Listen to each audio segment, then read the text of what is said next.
వాతావరణం మారడం, వర్షాలు, అలాగే మనకున్నటువంటి పారిశుధ్య పరిస్థితులు, చుట్టూ ఉండేటటువంటి పరిణామాల కారణంగా జ్వరాలు అనేటటువంటిది విపరీతంగా వేధించే సందర్భం ఇది.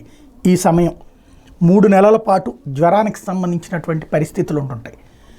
ఈ టైంలో బయట తినేటటువంటి తిండ్ల దగ్గర జాగ్రత్తగా ఉండాలి, మనం తిరిగే ప్రదేశాల దగ్గర జాగ్రత్తగా ఉండాలి. ఈగలు, దోమలు ముసిరేటటువంటి వాటి దగ్గరన తింటే ఆ ఇంపాక్ట్ మన మీద పడుతుంది. అదే సందర్భంలో చల్లారిన ఆహార పదార్థాలు కూడా అనారోగ్యానికి హేతు అవుతాయి.